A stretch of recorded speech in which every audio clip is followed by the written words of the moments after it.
លោកអ្នកនឹងទទួលបានសម្រស់ស្រស់ស្អាតក្មេងជាងវ័យដោយសារការទទួលទានអាហារមួយចំនួនដូចខាងក្រោម 1. ខ្ទឹមសខ្ទឹមសមានគុណសម្បត្តិពិសេសអាចជួយកម្ចាត់អាការៈមួយចំនួនបានដូចជា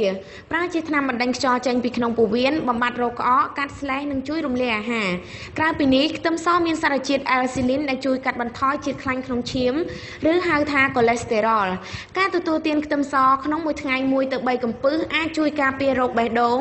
ការពារការកកផ្ដុំនៃឈាមក្នុងរាងកាយដែលជាហេតុធ្វើឲ្យមានជំងឺកកស្ទះឈាមឬជំងឺបេះដូងខ្វះឈាមបាន 2. បន្លែនិងផ្លែឈើការទទួលទានបន្លែផ្លែឈើជាប់ជាប្រចាំរួមទាំងរុក្ខជាតិសណ្តែកផ្សេងៗដែលសម្បូរទៅដោយវីតាមីនធាតុរ៉ែនិងអង់ស៊ីមជាច្រើនមុខ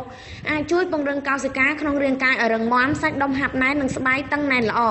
ក្រៅពីនេះបន្លែទាំងនេះនៅអាចជួយឲ្យមានថាមពលខ្លាំងក្លានិងប្រព័ន្ធកាកសំណល់បញ្ចេញចោលដូចជាលាមកទឹកនោមបានល្អទៀតផង 3. តៅហ៊ូមានប្រូតេអ៊ីនយ៉ាងខ្ពស់និងជួយកាន់រំលាយអាហារបានយ៉ាងល្អក្រុមអ្នកឯកទេសបានរកឃើញថាប្រូតេអ៊ីននៅក្នុងសណ្តែកសៀងជួយកាត់បន្ថយជាតិខ្លាញ់អាក្រក់ក្នុងឈាមនិងជួយបន្ថែមបរិមាណខ្លាញ់ល្អៗបញ្ចូលទៅវិញវាអាចជួយការពាររោគសរសៃឈាមបេះដូងនិងការពាររោគបេះដូងមួយចំនួនក្នុងសណ្តែកសៀងសម្បូរទៅដោយសារជាតិកាល់ស្យូមដែកស័ង្កសីនិងវីតាមីន B ជាតិផង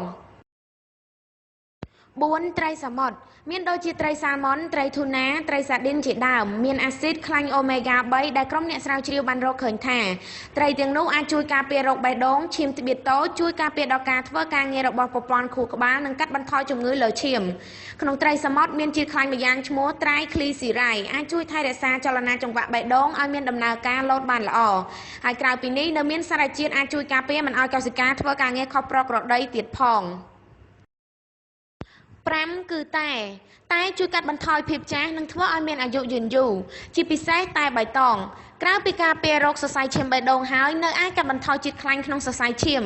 និងជួយការពាររោគមហារីកបានទៀតផងតែមានលក្ខណៈពិសេសម្យ៉ាងទៀតគឺអាចជួយថែរក្សាអនាម័យក្នុងមាត់និងកម្ចាត់បាក់តេរីមួយចំនួនចេញពីក្នុងមាត់ហើយអាចធ្វើឲ្យធ្មេញកាន់តែរឹងមាំថែមទៀតផង